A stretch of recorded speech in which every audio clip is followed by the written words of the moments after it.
네, 하나의 사심집중 2부 시작합니다. 네, 먼저 사심집중에 대한 의견과 관심이 녹아있는 시간이죠. 사심 뉴스통 시간입니다. 네. 여러분, 팟빵 댓글 통해서 미드비 누나님과 참혜씨님께서 의견과 안부를 주셨습니다. 감사합니다. 여러분의 한 줄 한 줄과 참여가 힘이 됩니다. 구독하기, 네, 즐겨찾기 이런 것들 해주시고 네, 잘 들었다. 한 줄, 이 한 줄에 저는 감격하고 이 한 줄로 많은 소통이 가능하니까요. 네, 가끔씩 듣다가 그래. 나도 한 줄 써줄게. 이런 마음으로 참여해주시면 고맙겠습니다. 네, 그리고 주변 분들이, 그러니까 제가 사심 집중한다라고 뭐 메시지를 통해서 보내기도 했고, 그런 뭐 메신저 꼬릿말에 달아놓기도 했고, 한동안 그랬었어요. 그랬더니, 여쭤보더라고요. 주부분께서 물어봤어요. 저한테 뭐냐고 그게. 그래서 제가 이제 소개를 간단히 하면, 들어볼게요 하시더니, 얼마 전에는 시선 집중 그거 들어봤다고, 그거 검색해봤다고 하시는 분이 있었거든요. 네, 그래서 들어봤어요. 뭐 혹은 뭐 검색해봤어요 할 때 저는 근데 지금 얘기할 때는 하나도 안 부끄러운데 그렇게 안 들어주실 것 같고 관심 없을 것 같은 분이 그런 얘기하면 굉장히 부끄러워지면서 제가 자세히 더 설명해도 되는데 설명 못 하겠더라고요. 그래서 그냥 네 이러고 말았는데 감사합니다 이러고 말았는데 정말 감사하고 자주 찾아와 주세요. 네 이런 말씀을 여기에 드립니다. 또 자발적인 참여가 네, 어렵잖아요. 솔직히 네 알고 있습니다. 그래서 지인 몇몇 분께 제가 늘 주제 관련해서 의견을 주십사 메시지를 보내는데 싫은 내색 없이 받아주고 또 이번 주는 많이 안 와서 제가 다시 한번 보내기도 했는데 방해될까봐 걱정했는데 또 미안하다 이렇게 보내주시는 분이 있어서 너무 감사합니다. 이 은혜 어떻게 갚아야 될지 여러분 의견 주시고요. 네, 또 주제 추천 꾸준히 해주고 계신데 애청자 초록이님께서 이번에는 곧 3월이니까 다시 학교에 입학한다면 어떨까? 뭐 어떤 생활을 할까? 뭐 이런 것들에 대한 주제 재밌겠다고 하셨는데 2월 말쯤이나 추진해보면 되겠죠? 3월에 대한 여러분의 기억들 미리 준비하고 계시고요.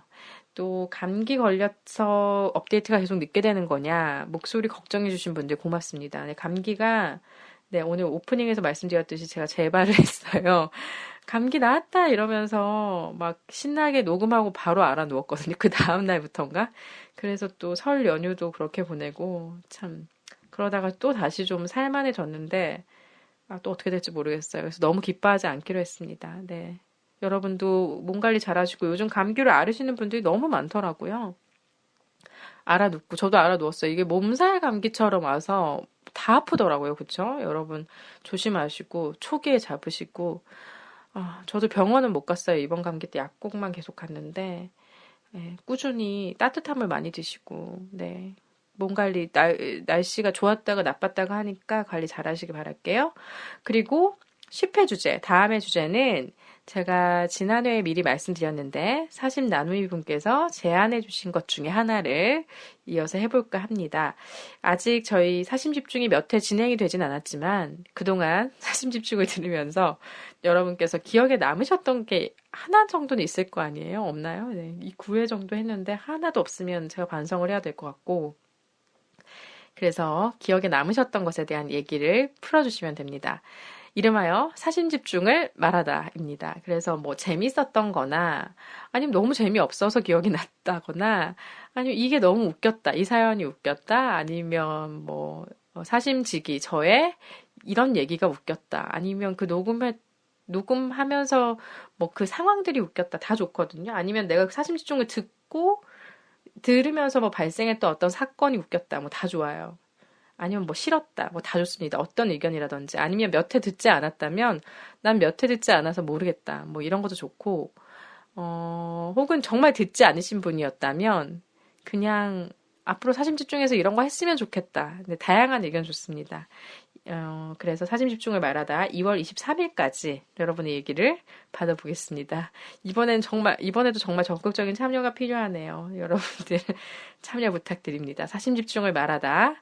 네, 주제 예고를 하면서 그럼 하나의 사심으로 넘어가 보겠습니다.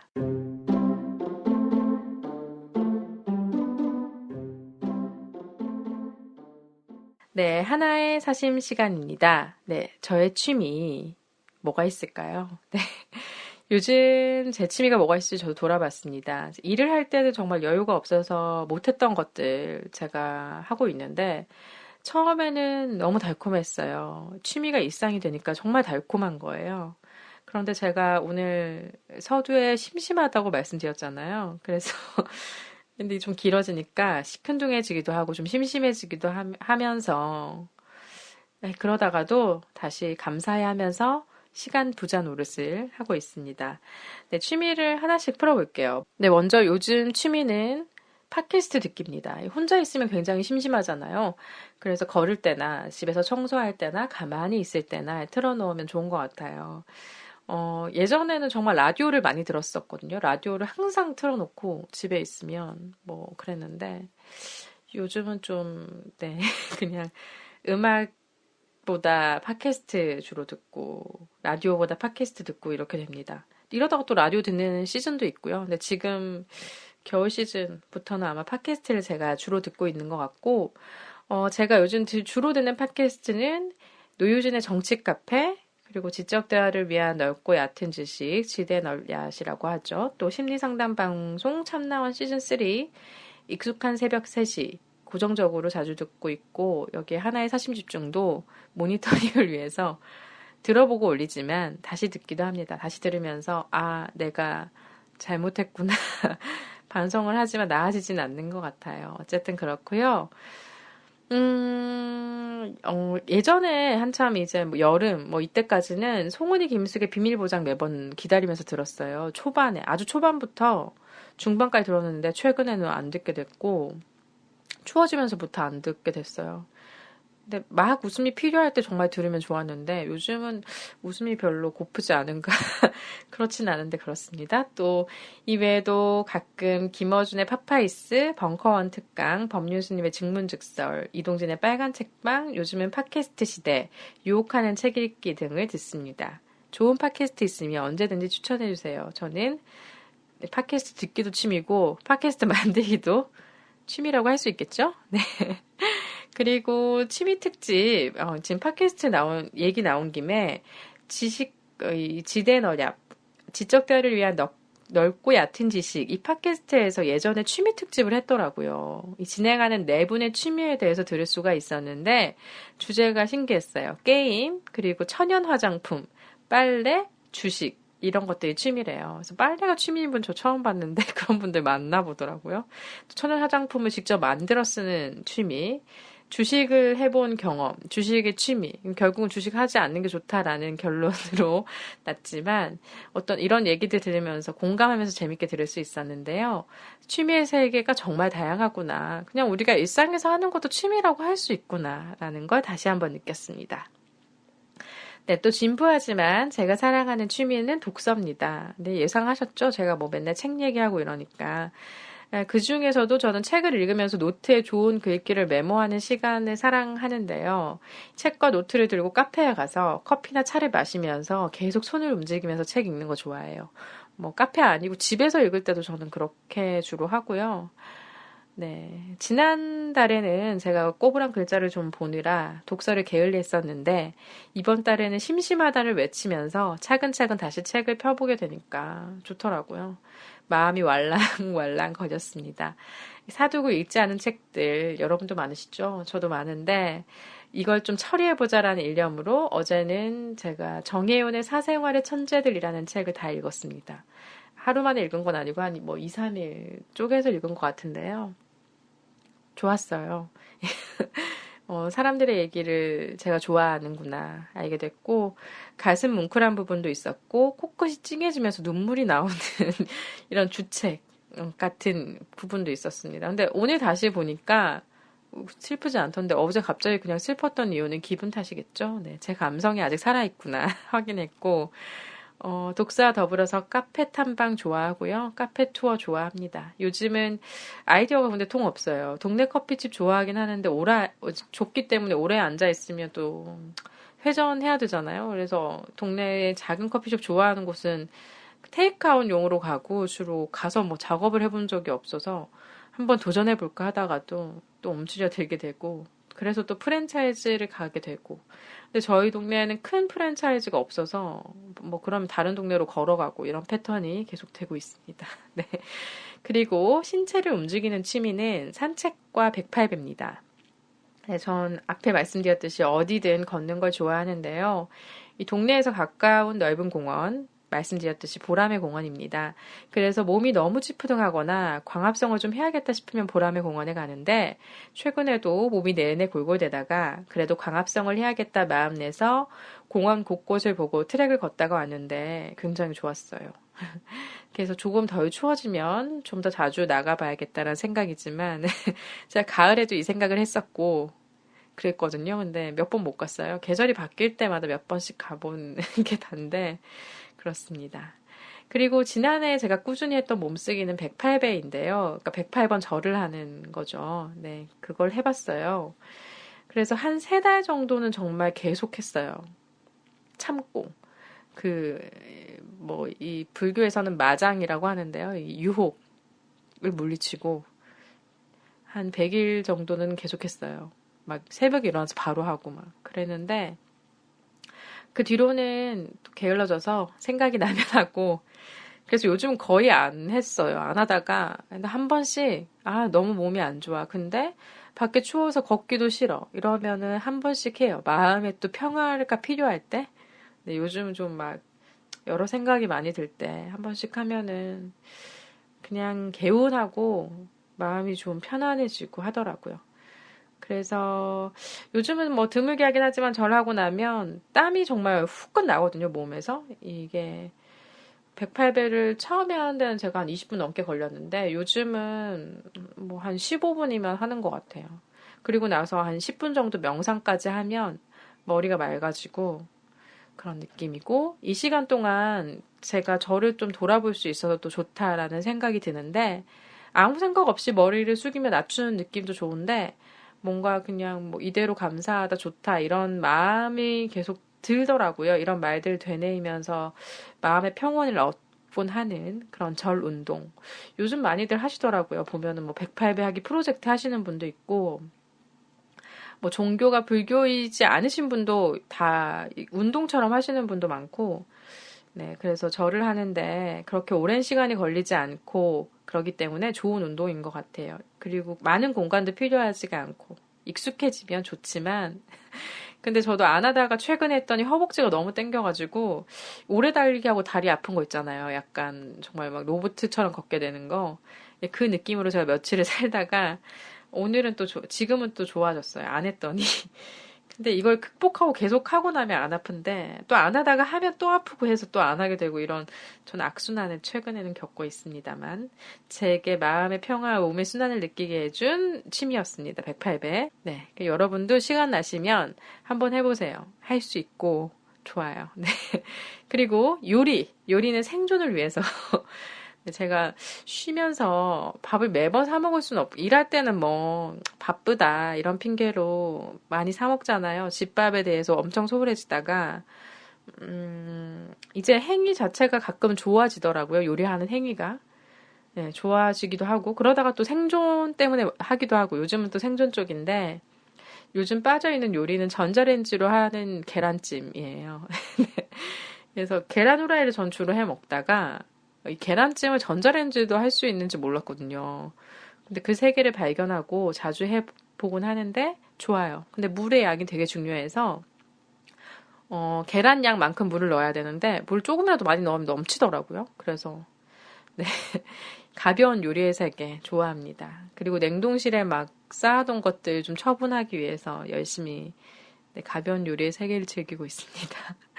그리고 과거 취미를 좀 저도 되짚어보면 화분 키우는 거 했었어요, 저도. 예전에 다이소, 지금도 다이소에 파는 것 같은데, 토마토, 미니 토마토, 방울토마토, 상추, 뭐 이런 것들 씨앗을 팔았었거든요. 네, 그래서 20대 중반에 화분을 키우면서 제가 희망을 찾아보고자 했었습니다. 나는 생물과 살아본 지 너무 오래됐다, 이런 마음이 갑자기 들어서, 본가에 가면 항상 그 베란다에 있는 그런 화분들이 막 생각이 나서, 근데 제가 그 당시에 살고 있던 집이 작은 그런 베란다가 있었거든요. 그래서 화분도 사고, 뭐, 방울토마토가 성공적으로 자라는 걸 막 보기도 하고, 그러고 있었는데, 겨울이 오고, 제 삶에도 겨울이 오면서 죽어버렸던 기억이 납니다. 그리고 지금 있는 곳에 와서는 이게 햇볕이 잘 안 들고, 여기는 이제 따로 그런 베란다 공간이 없어서 안 되더라고요. 그래서 그냥 꽃을 가끔 사서 보곤 하고, 네, 그래서 생명체와 함께 살 수 있는 그날을 네, 기다려보고 있습니다. 미모사 막 이런 거 열정적으로 키우기도 했었는데 다 금방 죽더라고요. 그래서 네, 어쨌든 집다운 집에 좀 살게 된다면 화분을 키워보고 싶은 마음, 네, 햇살이 들어오는 베란다가 있는 네, 언제쯤 이루어질진 모르겠습니다만 그렇습니다. 그리고 가까운 과거의 취미는 회사 일로 제가 여유가 없고 그랬던 시절에 명화 따라 그리기 아시죠? 이 색칠하는 그림 그리기. 요즘은 소설 커머스 뭐 이런 데서 살 수 있어요. 저도 그런 데서 샀던 것 같은데 거기에 매료가 돼가지고 드라마를 틀어두거나 못 본 예능을 틀어놓고 물감 색칠하면서 밤을 보냈던 그런 시간 떠오릅니다. 무념무상이 되고요. 언제 이걸 다 색칠하나 싶어요. 이 8절 도화지 크기를 저는 했었는데 오래 걸리더라고요.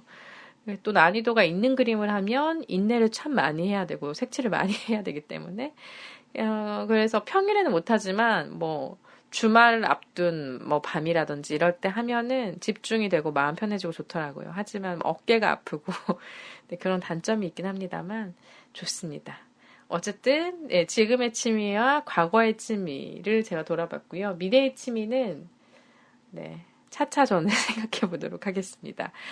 네, 그럼 사심에 도움을 준 어떤 것들에 대한 이야기가 있는 시간이죠. 사심곡간 네, 으로 넘어가 보겠습니다.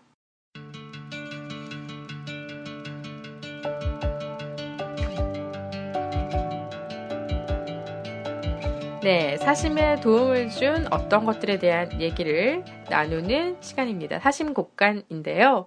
오늘은 제가 책을 한 권 들고 왔습니다. 오늘 소개할 책은 제가 최근 읽었다고 했던 정혜윤의 사생활의 천재들이라는 책입니다. 2013년에 나온 책이고요. 표지에 쓰여 있어요. 제목과 저자와 함께 이런 말이요. 우리가 가진 유일한 인생은 일상이다. 카프카의 말이라고 하는데요. 멋지지 않나요? 네. 왠지 그 일상, 그리고 취미 이런 것들이 연관이 되어 있는 것 같다라는 느낌이 들었고요. 읽으면서. 근데 제가 이 주제를 염두에 두고 책을 읽은 건 아니에요. 근데 신기하게 읽다 보니까 책 내용에 취미라는 말도 나오고 해서 정감이 들어서 오늘 여러분과 함께 얘기 나누려고 가져왔습니다. 네, 이 책의 저자는 CBS 라디오 PD예요. 정혜훈 PD가 썼고요. 그 PD가 만났던 사람들에 대한 이야기입니다. 그래서 자신의 생활을 뚝심 있게 채워간 사람들의 얘기, 그들의 인생 철학을 엿볼 수 있는 시간인데요. 왜 그러한 삶을 살게 됐는지, 그러한 삶을 어떻게 살아가고 있는지, 이 사생활의 천재가 되기 위해서 가장 중요한 것은 일상을 소중히 하는 것이다라는 말이 기억에 남으면서 이러이러한 여러 몇몇 분들의 얘기를 정혜연 PD가 그 사람이 되어서 인터뷰한 내용을 마치 그가 쓴 것처럼 해서 풀어나가는 책이에요. 그래서 저 또한 일상을 소중하다라고 생각을 하고 있고, 일상의 부분을 취미로 채우고 있는 상황에서, 네, 이번 주제인 취미에서 묘하게 연결되는 게 있다라고 생각해서, 네, 책을 들고 왔습니다. 예, 취미는 좋아하는 거죠. 하고 싶은 것이기도 하고, 또 취미가 일이 되기도 하고, 일로 하고 싶은 것이 때로 취미가 되기도 하는데요. 네, 이런저런 이야기들이 연결돼서 읽히는 책이었습니다. 네, 정혜윤 PD가 이 소개해준 그녀의 친구들이 이런 삶을 살아내주어서 고맙다, 다행이다 라는 생각이 한편으로는 들었는데요. 인터넷 교보문고 제공의 책 소개를 좀 보겠습니다. 우리의 사생활이 희망의 열쇠다 라고 시작을 하고 있네요. 사생활의 천재들은 정혜윤이 살아가는 8명의 친구들과 함께 나눈 이야기를 담은 책이다. 영화감독 변영주, 만화가 윤태호, 자연다큐 감독 박수용, 야생영장류학자 김사나, 청년운동가 조성주 등이 저자와 함께 사생활에 관한 이야기로 시작해 가장 현실적이고 아주 작은 그러나 가장 뚜렷하게 손에 잡히는 일상의 순간들을 속에서 일상의 순간들 속에서 희망을 보여준다. 이렇게 되어 있네요. 목차를 좀 볼게요. 네, 사생활의 천재들 내 꿈의 주소, 자기 삶의 천재가 되는 것에 대해서 이 부분은 박수용 자연 다큐멘터리 감독과 함께한 거고요. 자기를 사랑하는 것에 대해서 변영주 영화 감독과 함께한 거고, 존재를 비추는 만남에 대해서 윤태호 만화가와 함께한 거고요. 보는 것에 대해서 조성주, 현재는 정의당 미래정치센터 소장이죠. 이분과 함께한 거고, 인간의 서식지에 대해서는 야생 영장류학자 김사나 님과 함께한 거고요.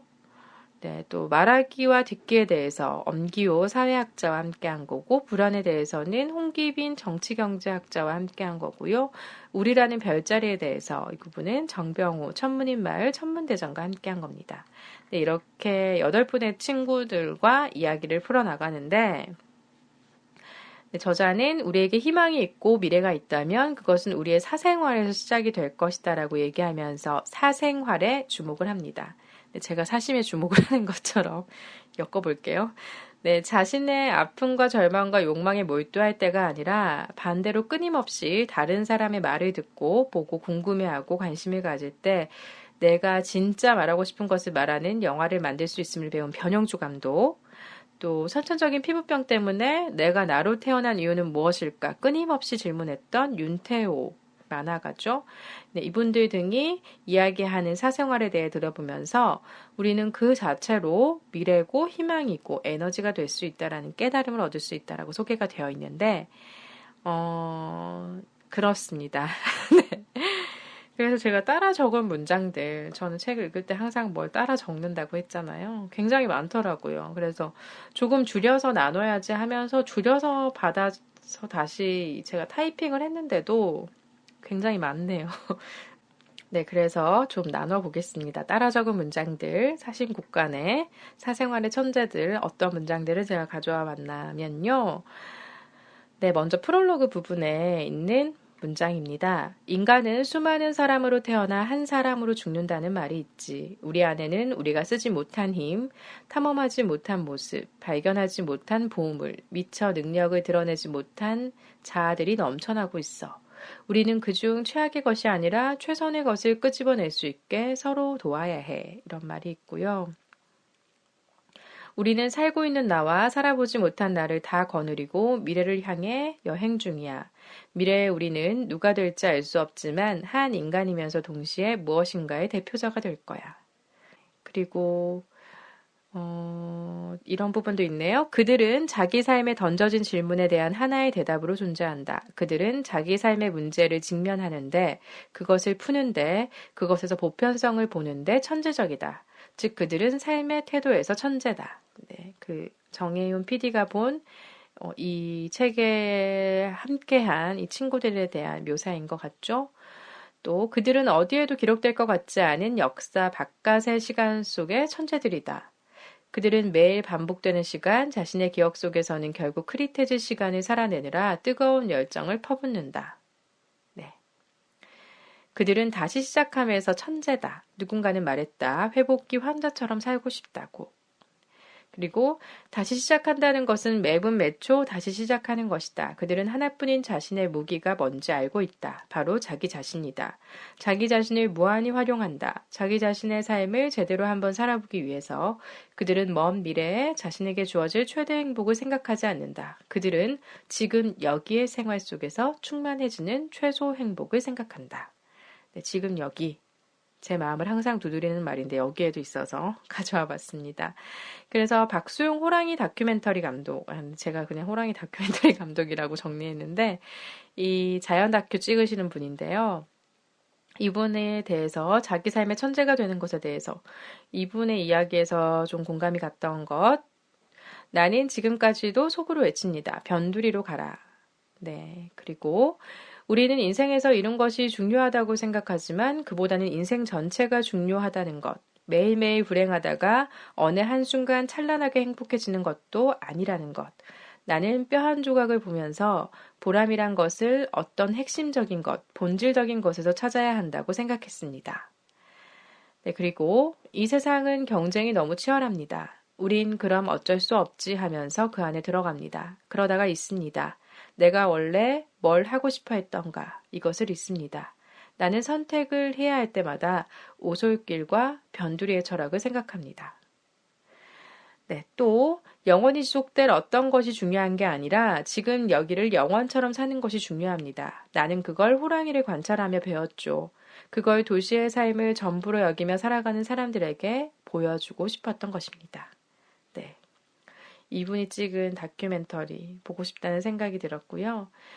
네, 이런 말도 있어요. 카프카, 일상이 우리가 가진 유일한 인생인데 말이야. 이런 말을 카프카가 했다고 하네요. 네, 이 말이 울림이 좀 있었어요. 최근에 항상 저는 네, 시점을 뭐 과거나 미래로 두면서 살았던 걸 좀 반성했다고 했잖아요. 사심 집중을 하면서 그리고 지난해를 좀 보내면서 그래서 요즘도 근데 이게 굉장히 잊기 쉬운 것 같아요. 그러니까 뭔가 휴식이 필요할 때는 휴식하고 있을 때는 뭔가 바쁘기를 갈망하고 바쁠 때는 휴식하고 싶고 막 그랬던 저의 감정을 다시 한번 돌아보면서 지금 이 일상이 내가 가진 유일한 건데 이런 거를 이따가 다시 한번 꺼내보면서 이 말들이 또 적혀 있어서 가져와 봤습니다. 또 이런 말도 있어요. 뭔가를 끝까지 추구하면서 찾아본 사람은 알 것입니다. 자신이 뭔가를 극복했다는 것을요. 끝까지 한번 다 태워봐야지만 새로 시작할 수 있습니다. 네, 이 말을 끄덕이면서 나는 다 태워봤는가? 그런가? 했다가 또 아닌가? 싶었습니다. 네, 또 변영주 영화감독 부분, 자기를 사랑하는 것에 대해서 부분에서는 그때부터였을 겁니다. 저는 지혜로워지고 싶었습니다. 내가 지혜롭지 못해서 남을 괴롭히는구나. 그때부터 남의 말을 듣는 게 중요해졌습니다. 그리고 저는 자신에게 벌을 내렸습니다. 그건 가장 부지런해야 해줘야 한다는 벌이었습니다. 책 읽고 영화 보고 미드 보고 음악 듣고 죽어라 뭔가를 보고 들었습니다. 그리고 그때부터 빨리 하는 게 문제가 아니라 정말로 잘하는 게 문제가 되었습니다. 저는 조급하지 않았습니다. 이어서 그리고 그 기간에 정말 고마운 일 하나가 생겼습니다. 그 지독한 자기 연민이 무너져 내린 것입니다. 네, 이 영화 감독이 자기 연민을 했던 부분에 대해서 묘사를 엄청 하거든요. 네, 끄덕일 수 있었습니다. 이어서 저는 생각이 바뀌었습니다. 내가 가장 불쌍한 것이 아니라 서로 불쌍한 것이다. 서로의 불쌍함을 나눌 수 있어야 한다. 네, 이어서 저는 그렇게 시간을 보내면서 지혜로워졌다기보다는 결의하게 되었습니다. 이제는 나 자신을 산산히 태우며 작품을 만들겠다고. 네, 이런 부분들이 있습니다. 그래서 보면 뭐 자기 자신이 자신을 가르쳤다는 것이죠. 정혜연 PD의 시선에서는 이렇게 쓰여져 있고요. 나의 정체성을 유지하면서 실제로 내가 아닌 것이 되어 생각한다는 것, 이것이야말로 자기와의 거리두기입니다. 이 거리두기에서 관찰이 가능해집니다. 그래야 지치지 않고 포기하지 않을 수 있습니다. 네, 그렇습니다. 나 자신을 안다는 것은 결국 나 자신을 벗어나는 길입니다. 네, 알듯 말듯한 이런 말들도 제 메모에 남아 있습니다. 만화가 윤태호 부부는 존재를 비추는 만남에 대해서인데요. 예. 어쨌든 그림은 저를 지켜줬고 저에게 존재감을 줬습니다. 네, 그리고 왜 그렇게 끝없는 주문이 필요했던 걸까요? 이유는 분명했습니다. 그것마저 무너지면 나는 아무것도 아니었습니다. 내게 있는 단 하나의 재능은 그전이나 그때처럼 그림 그리는 것 하나뿐이었던 겁니다. 이어서 저는 정말로 잘 자라고 싶었습니다. 잘해보고 싶었습니다. 저는 눈에 불을 켜고 그림을 그렸습니다. 그런데 어려서부터 피해의식 때문에 눈치 보느라 남을 많이 생각한 것이 스토리를 쓸 땐 어떤 도움이 되었습니다. 저에겐 아주 자연스럽게 마이너의 애달픈 시선이 있습니다. 네, 어렸을 적에 여러 가지 컴플렉스가 있었대요. 피부병도 있고 뭐 집안 사정도 있고 그런 부분들에 대해서 갇혀 있었는데 또 그런 부분에 갇혀 있다 보면서 생겼던 것들을 장점으로 또 활용할 수 있는 방안이 있잖아요. 그런 부분에 대해서 묘사가 돼 있고 또 계속해서 볼게요. 존재감을 갖고 싶었습니다. 그렇지만 어느 날 깨달았습니다. 존재감을 얻기 위해 언제까지고 시시덕거리며 비위나 맞춰주고 있을 수만은 없단 걸요. 나도 내 말을 해야 하는구나. 그래야 상대방이 편안해 하는구나. 내가 자존감을 갖고 있어야 사람들이 나와 함께 있는 것을 진짜 기뻐하고 의미 있는 시간으로 받아들이겠구나. 이어서 제 아내는 뭔가 저보다 더 아는 것이 있어도 그것을 과시하지 않고 같이 찾아보고 같이 알아가는 과정으로 만듭니다. 제 아내는 남이 자신을 어려워하지 않도록 하는 재주를 가졌습니다. 저는 신중하고 사려 깊은 아내에게 존중받았습니다. 네, 아내를 만남으로써 존중받는 경험을 했던 것이죠. 이 부분도 저는 좋았어요. 나는 누군가를 존중받는 경험을 할 수 있는 사람인가? 나 스스로에게 혹은 누군가에게 이런 의문도 들었습니다. 이어서 볼게요. 장인 장모는 제가 떠돌이로 살았다는 것을 알게 되자 이렇게 말했습니다. 그 어린 나이에 서울에 홀로 와서 어떻게 살았나? 저를 촌놈, 대학도 나오지 못한 놈이라고 대우하지 않았습니다. 그 존중이 제 마음에 돌려놓았을까요? 아마 그랬을 것입니다. 저는 내가 깊이 의지해도 좋은 사람을 만난 것입니다.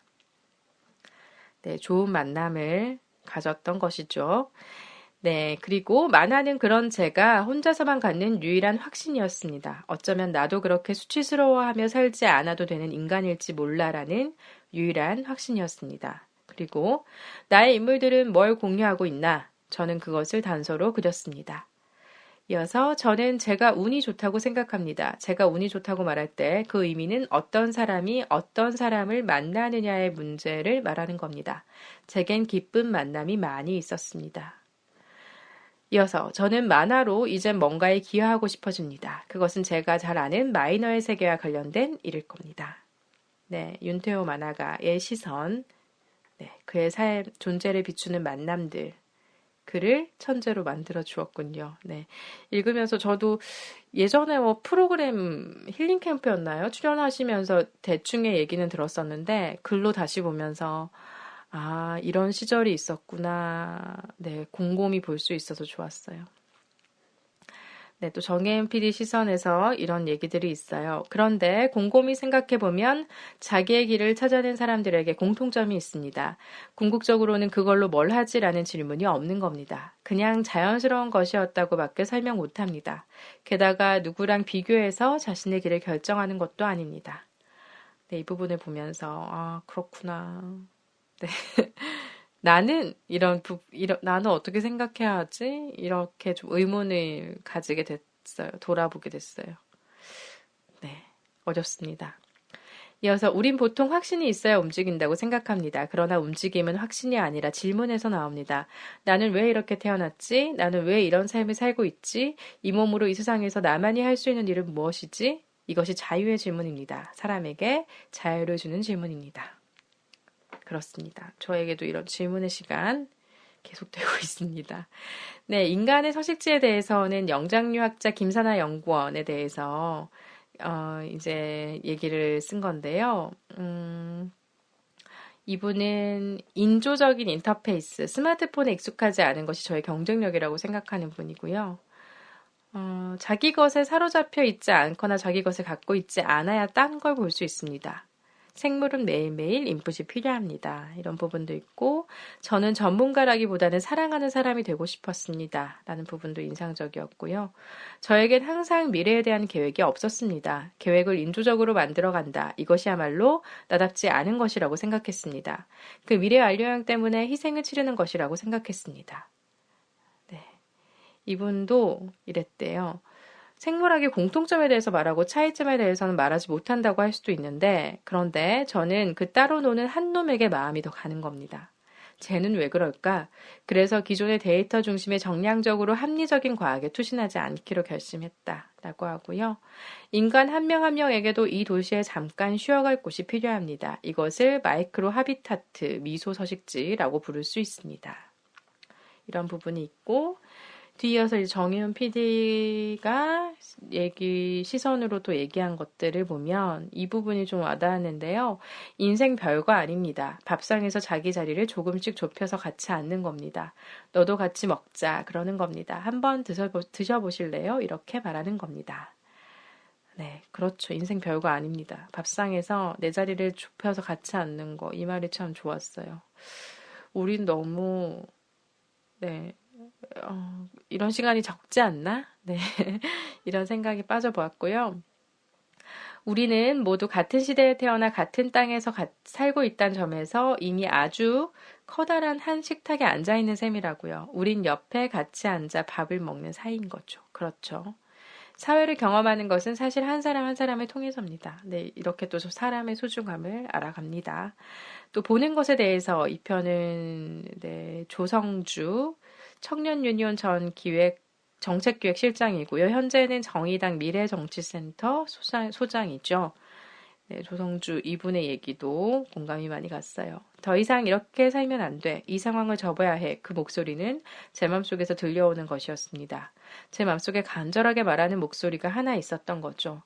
그렇지만 저는 그 상황을 멈추기 위해서 뭘 해야 될지 몰랐으므로 결국 잠시 시간을 멈추기로 결심했습니다. 이어서 흘러가는 시간에서 떨어져 나오기로 했습니다. 그런 식으로 시간을 저에게 돌려주기로 했습니다.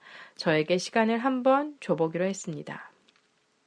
그리고 인생의 방향을 정해야 한다고 생각할 때 무슨 일을 할까? 즉 직업에 대해 생각하진 않았습니다. 대신 나는 어떤 사람인가 찬찬히 느린 동작으로 돌아봤습니다. 그렇게 돌아보면서 서서히 저 자신에 대해 알게 되었습니다. 저는 부채의식이 강한 사람이었습니다. 사람에 대한 연민과 동정이 강했습니다.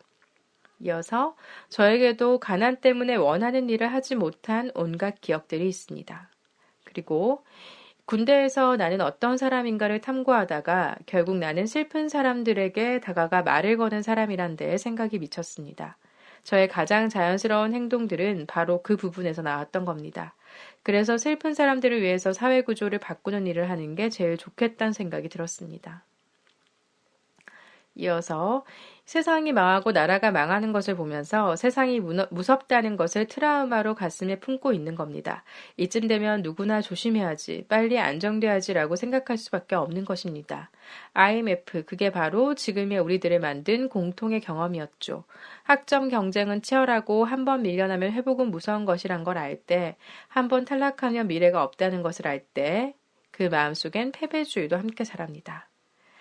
이어서 눈높이를 낮춘다는 게 어떤 의미인 줄 아냐고, 일 좀 해보려다가 인간성도 삶도 잃게 되는 것이라고, 눈높이를 낮추는 게 아니라 일자리의 질을 높여야 한다고.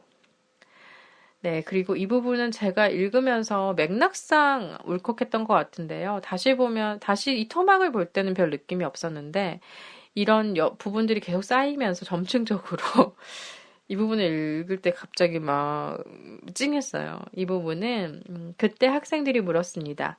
등록금이 낮아져도 형들이 이득 보는 건 없지 않느냐고요. 우리들의 대답은 이것이었습니다. 동생들은 우리처럼 살게 하고 싶지 않다. 네, 이 부분의 앞에 맥락이 뭐였냐면 이 조성주 뭐라고 해야 되죠? 네, 이 소장님이라고 해야 되나요? 네. 이분이 그런 이제 여러 가지 기구들을 조직해서 운동을 하신 거잖아요. 청년 유니온 조직해서. 그때 이제 이미 나는 졸업을 했지만 등록금, 뭐 반값 등록금 운동 이런 것들을 하면서 실제 학생들을 만난 거잖아요. 그러니까 학생들이 이렇게 물었나 봐요. 등록금 낮아져도 형들은 아무 이득 보지 않지 않냐. 그런데 왜 이걸 하느냐 했더니 동생들이 우리처럼 살게 하고 싶지 않다. 이 말을 했다는 거잖아요. 저는 이런 말을 할 수 있는 사람을 만난 적이 있나? 너무 대단한 거 아니야? 나는 이런 사람일 수 있을까? 이런 마음이 잠깐 들면서, 최근에 막, 이런 말은 아니지만 뭔가, 베풀었다고 할 수도 없죠. 하여튼, 다 저보다 어린 친구들을 만나는 경험이 있었는데, 그때 이제, 밥을 막 사게 되니까 그 친구들이 엄청 고마워하길래 나중에 또, 후배 혹은 본인들보다 더 나이가 어린 친구들을 만나게 될 일이 있을 때 그때 많이 밥을 후배한테 사주라고 했던 제 말도 기억이 났어요. 근데 저는 이런 의도로 한 건 아니었는데 뭔가, 좀 잘한다는 건 이런 건가? 예전에는 내가 누구한테 베풀면 그게 꼭 나한테 돌아와야 된다라고 생각을 했던 것 같은 시절이 있었어요. 물론 그런 내색을 하진 않지만 마음속으로는 이만큼 베풀었으니까 이 사람도 나한테 이만큼 주겠지. 그런데 작년부터는 하여튼 시간이 계속 지나면서 그렇지 않아도 좋다가 되게 와닿는 것 같아요. 아, 내가 여기 지금 이 베풀 수 있는 시간에 베풀게 되면 이 사람이 또 베품을 받아서 또 비슷한 처지의 누군가에게 베풀어 줄 수 있고, 내가 아니어도, 네. 그 응답의 대상이 다른 방향이어도, 괜찮다, 참 좋다, 그런 생각이 들었습니다. 네. 그 부분을 떠올리게 해서 제가 울컥했었나 봐요. 네. 동생들 우리처럼 살게 하고 싶지 않다. 이 마음. 이분이 잘 지키면서 정치를 하고 계시겠죠? 네. 그런 생각이 들면서 이런 마음으로 살아간다면 다들 조금은 더 넉넉한 삶을 살 수 있지 않을까?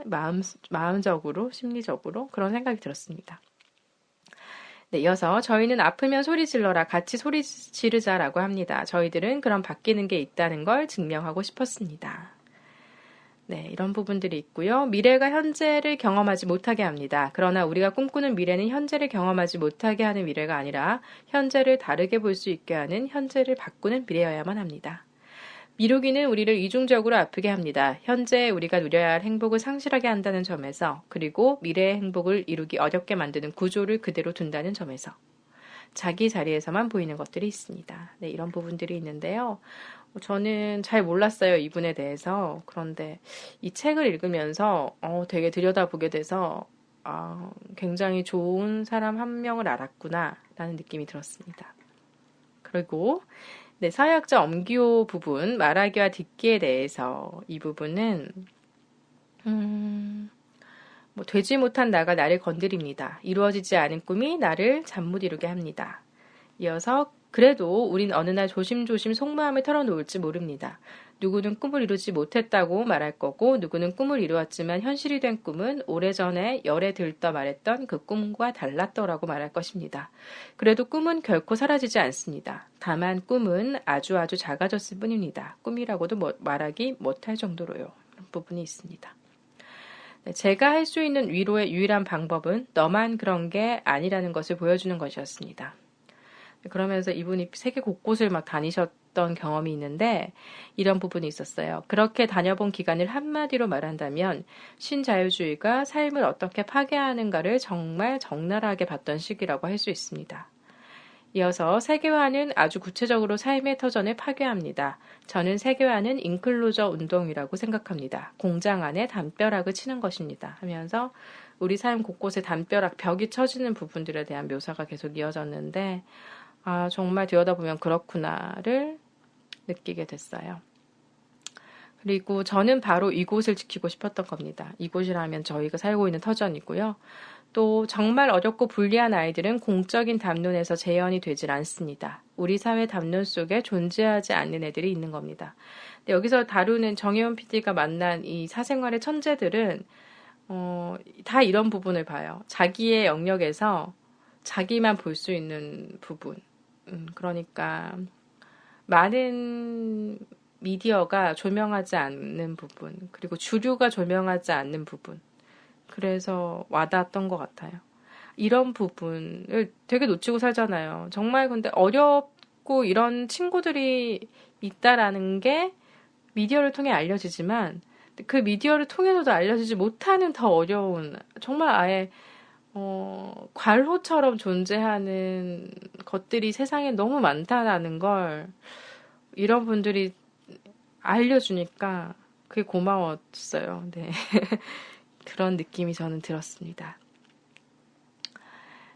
예, 그래서 네, 제대로 경험하기 위해선 우리에게 시간과 용기가 필요합니다. 아무것도 하지 않을 용기 혹은 아무것도 얻지 못할 걸 감내하는 용기 같은 것까지도 필요합니다. 이어서 실시간 정보를 중요하게 여기게 되면서 사라지게 된 것이 바로 공감입니다. 사회가 개인의 삶을 보호하지 못할 때 허무감을 견디고 이겨낼 수 있는 유일한 힘은 공감에서 나옵니다. 너도 나도 깊이 상처받았다는 공감 말입니다. 이 상처가 나만의 상처가 아니라는 걸 알 때 우리 눈에 시대가 보입니다. 네, 또 희망이나 명예란 말이 얼마나 오염되어 버렸는지는 그 뒤에 퇴직이란 단어만 붙여보면 알 수 있습니다.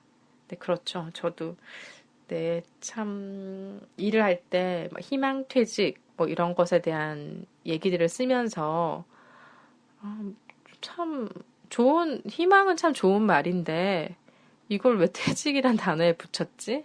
그리고 왜 정말 희망하지도 않는 사람들이 희망퇴직을 해야 하지? 예, 그런 의문들을 가졌었던 기억이 나서 가져와 봤습니다. 그리고 사랑의 언어만이 지속 가능한 힘을 준다고 합니다. 예, 사랑의 언어 찾아보겠습니다. 또 글로벌경제연구소 홍기빈 소장에 대해서 다룬 부분은 불안에 대해서라는 제목으로 달려있는데요. 네, 볼까요? 신자유주의가 진행될수록 사람들은 불안함과 지루함을 다 같이 불러올 결과를 피하기 위해서 온몸의 힘을 모아 안정을 위해 사력을 다합니다. 오매불망, 사람들의 꿈은 안정이 되었습니다. 네, 요즘의 모습이죠. 그리고 통장에 4만 원만 남은 적이 있었대요. 이 통장에 4만 원이 있으면 무슨 일이 일어나도 두렵습니다. 네, 맞아요. 정말 통장 잔고에 따라 불안함의 크기가 정해지는 것 같기도 해요. 네, 어떤 면에선.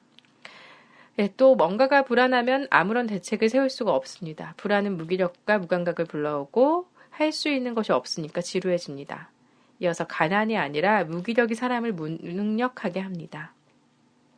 그래서 이분은 이 세상이 바뀌는데 몇백 년 걸릴지 모르지만 모래알 한 톨의 힘일지라도 기여라는 걸 해보고 싶었습니다. 네, 그리고 그런데 내 인생에서 가장 소중한 것을 알게 되면 두려움이 사라집니다. 그것만 있으면 다른 건 다 필요 없는, 내 삶에서 가장 중요하게 붙들고 싶은 것, 그것 하나가 있다면 두려움은 사라집니다. 아주 소중한 거 하나만 남기고 다 비울 수가 있게 됩니다. 그 소중한 것을 지키고 사는데 별로 도움이 되지 않는 것은 버리는 쪽으로 자기를 표현시켜야 합니다. 자기 존재의 소중함을 모르면 백약이 무효입니다. 네, 이런 부분. 또 저는 그 학생에게 당신의 노후 준비는 20대를 20대답게 보내는 것이라고 말했습니다. 네, 이 부분은 어떤 맥락에서 온 거냐면요. 한 20대 여학생이 돈을 몇 천만 원 모아놓고 노후 준비 때문에 걱정이라고, 노후 때문에 아무것도 할 수가 없다고 막 이러니까 이런 조언을 했대요. 네. 실제 노후가 아니라 가상의 노후입니다. 아직 닥쳐오지 않은 것들보다 지금 여기에 집중을 해보자, 이런 말이겠죠. 아리스토텔레스의 이야기 중에 경제의 목표는 좋은 삶이다란 말이 있습니다. 이런 말도 있었군요. 이어서 우리가 좋은 삶을 살지 못하는 것은 탐욕이나 무지 때문이 아니라 불안 때문이란 겁니다. 다 좋은 삶을 살고 싶은데 너무 불안한 겁니다. 불안 속에서 자기 착취를 합니다. 네, 현재와 미래는 서로 만들어가는 관계에 있습니다. 불안을 없앨 수 없다는 걸 깨달으면 불안이 많이 사라집니다. 네. 그리고 토니 주트의 더 나은 삶을 상상하라는 책에 선의 평범함이라는 용어가 나온다고 하는데요. 여기서 우리가 필요로 하는 건 선의 평범함입니다. 그러니까 말하자면 우리에게 좋은 것이 평범한 것일 수 있다는 생각을 하잔 말입니다. 이런 말이 있고요. 이어서 길이 보이지 않을 때는 우리에게 최소한의 중요성을 차지했던 것을 최대한으로 생각해보고 최대한으로 중요하게 생각했던 것을 최소한으로 한번 바꿔서 생각해봅시다.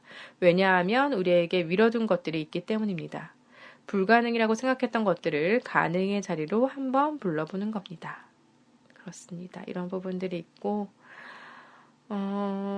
사람을 정말 가난하게 만드는 게 외로움이고, 지금 친구를 언제든지 경쟁자로 여길 수 있는 세상 속에서 우리는 뼛속 깊이 추운 가난뱅이들입니다. 이런 부분도 있습니다. 작은 믿음에서 나온 작은 실천들이 우리를 살린다. 이런 부분도 와닿았습니다. 네, 사생활이 바뀐다면 더 큰 변화로 가능하다라는 정혜은 PD의 부분도 있고요.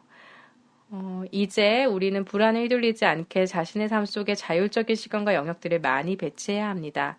돈이 모든 것이라는 생각과도 싸워야만 합니다. 각자 자기 자리에서 보이는 문제들이 있습니다. 그걸 끝까지 보고 만나고 이야기 나누고 알려야 합니다. 그런 공통점으로 우리는 연결되어야 합니다. 저마다 조금씩 새로운 인간이 되는 겁니다. 저마다 조금씩 최초의 인간이 되는 겁니다.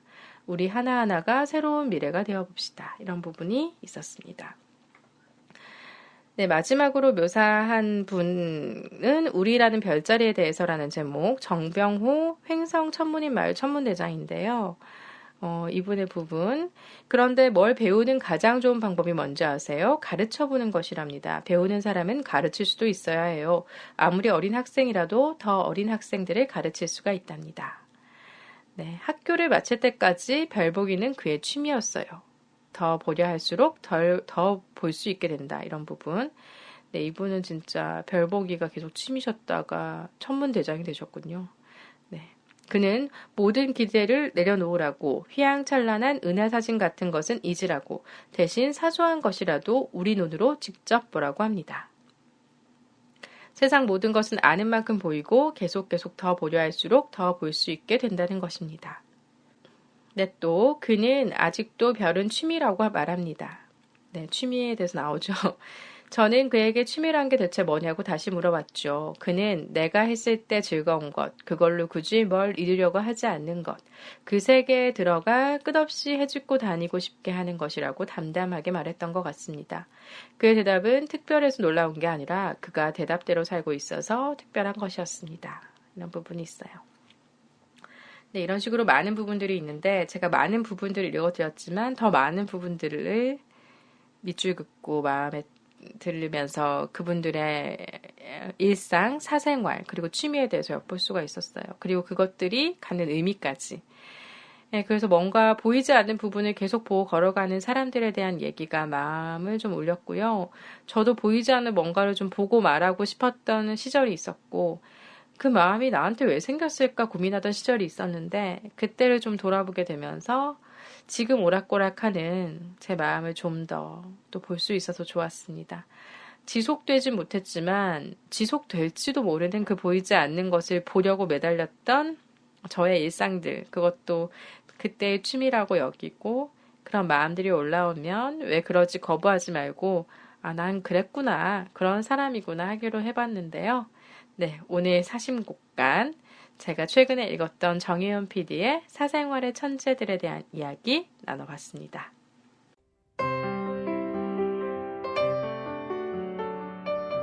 네, 하나의 사심 집중 9회는 여기까지입니다. 오늘의 사심은 취미의 재발견이었습니다. 취미에 대한 여러분의 이야기, 그리고 저의 이야기 격가지들로 채워봤는데요. 저는 취미로 가득한 생활을 하고 있는데 좋으면서도 불안하고 여러 가지 감정이 교차하는데 지금을 잘 즐겨야겠다라는 교과서적인 결론을 다시 내려보고 있습니다. 내가 하고 있는 것에 집중하는 2016년을 보내자라고 했던 저의 새해 계획이 떠올랐기 때문인데요. 이 다음 10회는 앞서 예고했듯이 사심 나눔이 여러분들의 의견에 따라서 9회분에 9번의 회차가 진행이 됐잖아요. 이 사심 집중을 들으면서 기억에 남는 부분을 공유하는 시간 마련해 보겠습니다. 재미있었거나 좋았던 부분, 아니면 이상해서 기억에 남는 것, 아니면 다뤄줬으면 좋겠던 것, 이런 것들 자유롭게 말해주세요. 사심 집중을 말해주시면 됩니다. 이름하여 사심 집중을 말하다입니다. 2월 23일까지 이야기 들려주시면 제가 여러분의 얘기로 가득 채워가겠습니다. 명절 보내고 들뜬 마음들 좀 차분해진 한 주였죠. 여기까지 오시느라 고생 많으셨습니다. 들어주셔서 감사합니다. 오늘도 사심 집중하세요.